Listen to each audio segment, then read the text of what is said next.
a sad video, in a way. Right. You might ask why. Well, basically because this is the last Witcher review. And looking back at the nostalgia that I have for the series, it might be hard, but it is the last one.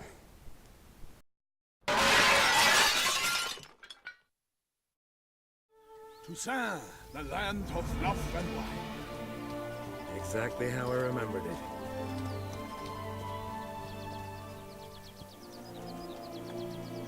You will find Beauclair has changed some these past years. Walk about when you have the chance. You will see for yourself. To me, place always seemed straight out of a fairy tale. Knights errant, elven palaces. Welcome everyone, I'm Gabriel, and today's video is not a scripted one. As you can see in the title, this is the review for The Witcher 3 Wild Hunt, Blood and Wine. An expansion pack that came out in 2016. I played it already 3 times, plus one of those times with the what we call the New Game Plus mode. I can't even actually tell you how much time I sunk into this game, into this series. And this will be a sort of a farewell, I believe, because it's, you know, we have to move on in some way, and CD Projekt is moving on with their games. The studio lately has been evaluated, I would say, and they are worth a big chunk of money. When you think that they only actually gave us 3 titles, it's kind of impressive to see them grow so well. I review my games in a fashion of 4 segments, and we will keep that here as well. If you haven't seen my previous reviews for The Witcher 3 Wild Hunt and the first expansion pack, feel free to look them up on the channel. You'll have a link here, as well as a playlist to all my reviews. We start with the story, and then the presentation department, finally interactive entertainment, which is gameplay itself, and a verdict. Starting with the story might be a little bit confusing, because I won't say much about the story itself. I try to keep my reviews spoiler-free, but I will tell you a little bit about how I perceive, if I can call it that way, the story in the Blood and Wine expansion pack. Story starts with 2 knights looking for Geralt in Velen, the very troubled region that you will find in the main game. They are quite unique folk because they are a little bit more flashy than the average citizen of Velen. These guys are from Toussaint. And you will travel to that southern principality. Toussaint is I would say it's taken exactly from the books, and it's a country that is very much different than what you will see in Novigrad and its surrounding areas, and especially especially Skellige. It's a place very vibrant with color, but I will talk a little bit more about that in the department of presentation. In Toussaint, that you will see quite clearly is the fact that it is much more oriental, I would say, or rather I should say Mediterranean. It is based on French southern coast, and it's a place full of people who rather enjoy themselves. Basically the way and the narrative is progressing in this story is you are being thrown between these 2 elements of the title, between wine and between blood. Wine is represented by Toussaint itself and various activities that you will witness people do in this interesting little country. But most importantly, you will see it in Anna Henrietta and her court. Anna Henrietta is the person who actually hires Geralt to find out who is murdering her subjects. Mainly 2 knights have already died in very uneven and gruesome circumstances.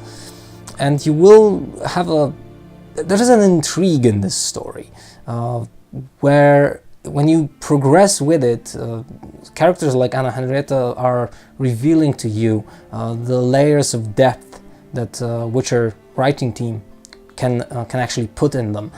Anna Henrietta is one of my favorite characters of this expansion. right besides another woman who is very closely related to her and appears quite late in the game, but there is still enough time to see that woman's side and depth, if I can call it that way.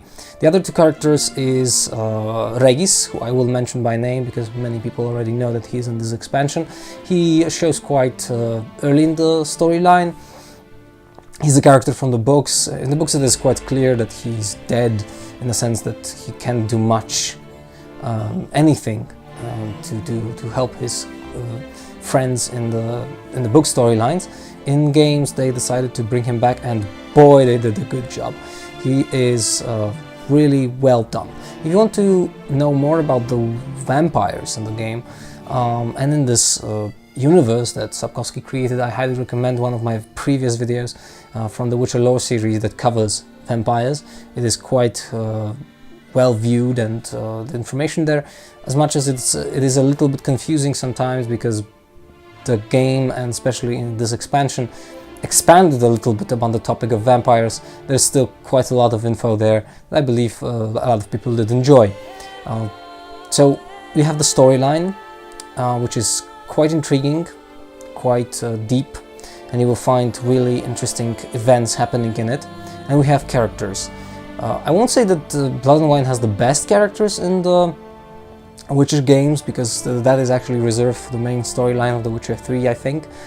But they are extraordinary, and that in itself makes this a tremendously good experience in the department of storytelling. I highly recommend, and I believe story segment, narrative and characters are one of the most important highlights of this expansion. Moving on, we arrive at the department of presentation. I won't say much more than I did in my previous entries into the Witcher reviews. The game looks phenomenal when it comes to how it shines with graphical fidelity. The details and the characters are extremely well done. The overall view that you are presented when you travel with Geralt through Toussaint is just pure ecstasy when it comes to visual design. The sky, the little details, the buildings, the facades of the buildings, bricks, walls, everything where you actually encounter people and characters, you see it just the amount of detail is stunning, and the design is stunning. You see it and you quite clearly think there was a lot of thought, a lot of what I would call thinking put into this. Will it work this way or that way? Not mention that the amount of additional things that were added, additional props, as the 3D rendering term is stunning. I don't recall a lot of things in this game, in this expansion in the expansion part of this game, that I would say I clearly saw in Skellige or in Novigrad. Basically, most of the things you see, most of the things you encounter with, are new. They were redesigned, refocused. You won't see, like in some games you see the fire hydrant and it's all the same model. No, here everything is arranged differently when you enter a building. Everything is arranged with style. Basically, it's stylish because the song is stylish in itself, and all of that combines and creates this phenomenal visual orchestra, I would say, of colors and details that basically just shines right through the monitor, and that's stunning. In the matter of sound, I'm speechless. I'm really speechless. I was not expecting when I played The Witcher 3 that the sound can be even better than it was in The Witcher 2. The soundtrack in Blood and Wine is my favorite from all of the Witcher games. Like, clearly It's one of the best I've ever seen, I've ever heard. The tracks are vibrant, they accompany the mood, they are the tunes, the sounds, the music, the rhythm, all of it combines into such a good storytelling element that it actually, you know, oozes quality when you put on the headset, because I usually play with a headset. And then there is the sound effects. I really don't know how to put this into words. The voice acting, the dubbing, the dub is great. The writing, which I actually forgot to mention in the story department, is also quite top quality. But when it comes to how people speak, how they react, and how everything around you reacts, when you are moving Geralt around, when you hear people, the ambient sounds, they are just so well done that it's something I don't think I've ever actually realized that before in The Witcher, but the sounds make this world even more alive. Because I have a little bit of a background in video editing, a lot of times when you create a movie, we say that you know, you need a better, actually you need a good sound. Sound is more important sometimes than actual visuals. And in games it is the same. You know, the game can be silent, you can read it through, and it can also be enjoyable. But the amount of thought and, you know, detail that was put into in Blood and Wine is stunning. And I literally can't say how well I felt immersed by the sound when I was playing this expansion. It's, as I said before, I can't find words to actually sum this all up. The presentation of this game, coming into a conclusion of this segment, is beyond what I've ever seen. And for many people who will buy this game in a Game of the Year edition, they won't see this difference, because I do see the difference when I played Wild Hunt in its basic form, and then when I played this expansion. There is significant difference. And it's a difference that I really can't actually evaluate where the quality is better. It's the type of quality that it's not possible. I'm not able to, I will say it clearly, I'm not able to evaluate where Witcher 3's sound is better, be it the basic game, Wild Hunt, or be it Blood and Wine. And now we arrive at the gameplay department. So there is actually two things I want to talk here through. The first one is additional mutagens that are introduced through one of the quests in the storyline that allow Geralt to a little bit expand his arsenal. You know, when you look at it in the lower end of the spectrum, when you play on level, I don't know, say like 30, 35, which is the basic level for Geralt to go to Toussaint, it makes really good sense. When I played on the New Game Plus mode, it made even more sense. The game is balanced very well, there is no real problem for me. I played on the normal difficulty and one above it. The main storyline and the expansion pack on the higher difficulty setting was an enjoyable experience, but a little bit tiring at some times, especially when you consider how much time I spend with this game. It is a good mechanic, the one that Blood and Wine introduces, but it doesn't actually change much, as much as, for example, in Hearts of Stone, the enchanting of the swords changed. But on the other hand, this is actually something we wanted. I don't want Witcher's combat system to be enhanced to its, you know, to even bigger, or I don't want it to expand and present new ideas in this expansion. I didn't want it then, and I don't want it actually now. I think it's quite well balanced, and as much as it's not a phenomenal and you know, very thought out system. It places a lot of emphasis on movement, and basically it's enjoyable to play as much as it's not really, for me, it wasn't never the highlight of the game. The other thing I want to talk about when it comes to interactivity of this game is one thing: the amount of enemies.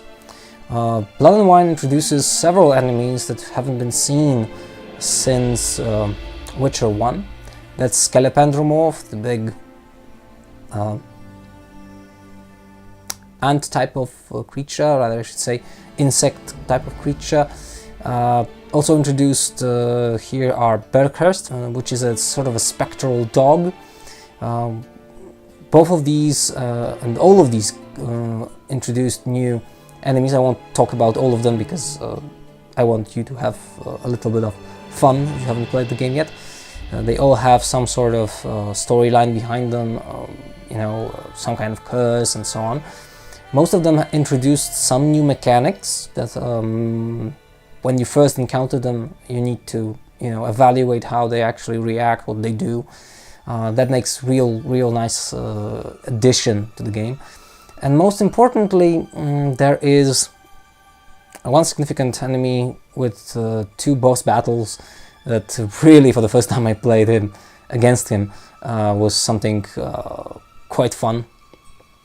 He rolls, so remember that. Basically, the gameplay systems of this game haven't been changed in Blood and Wine as far as I can tell, which makes them even shows exactly the formula. If something is not broken, don't try to fix it, because there is nothing to fix in gameplay systems of The Witcher 3. And that's pretty well most of the things I wanted to say in the department of gameplay. I will admit that the annoyances that I mentioned in my Witcher 3 review, was it a year ago, I think? So for example, some problems with how Roach handles when it comes to traveling around, you know, some minor glitches are still there. Once or twice, I quite remember, I got stuck in the areas of the song as well. But generally, none of this can in any way destroy or hinder, if I can use that term, your experience with this game. Whenever I came back from work, whenever I had some spare time to dive into The Witcher 3, as I said, 3 times I played this game. I'm quite sure I saw 95% of what this expansion has to offer. Basically, I saw more than 90% of what Witcher has to offer at this point, Witcher 3. All the time I came back from whatever other activities I was doing, and I was thrilled that again I can go a little bit and explore with Geralt. This is something that I hope I will be able to experience again in a year or two when I come back to The Witcher 3, because most of the time, most of the games I played, I do have a nostalgia for certain amount of titles, and Witcher 3 will be one of them, that I'm sure of. In the verdict, I don't even know how to value this game. This is an easy 100% for me. I've never thought that if you are asking for an evaluation on a scale, this is 10 out of 10.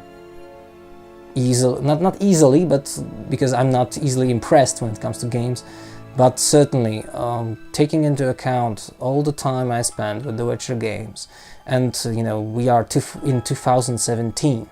The first game came out 10 years ago, by the way. I have to say it quite clearly. This is one of the best games I've ever played. Among top 5 of my games, actually I didn't have such a list, but somewhere along the lines of Planescape Torment, Baldur's Gate 2, you know, and this, when it comes to the story, because that's the most important thing, I really have to say it quite clearly. It's very hard to do reviews when you don't want to spoil the story for people.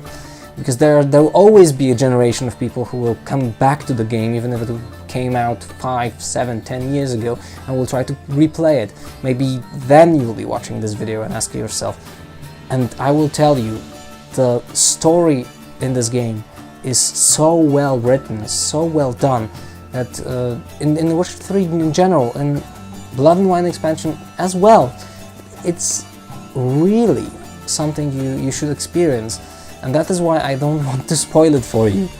And it's the highlight of this game.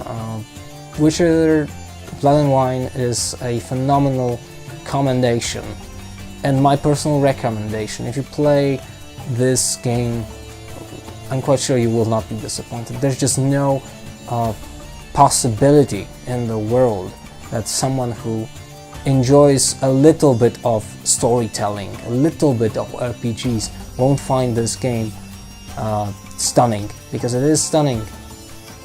What more can I say? In the end, I want to thank you very much for listening to me, to jumping into the channel. A little bit of info I can give you when it comes to myself. I haven't actually updated this channel for some time, very rarely actually nowadays, because there's so little time. I do hope that that will change a little bit. I do like doing those videos for you, and basically, you know, expanding the amount of content that is in the channel.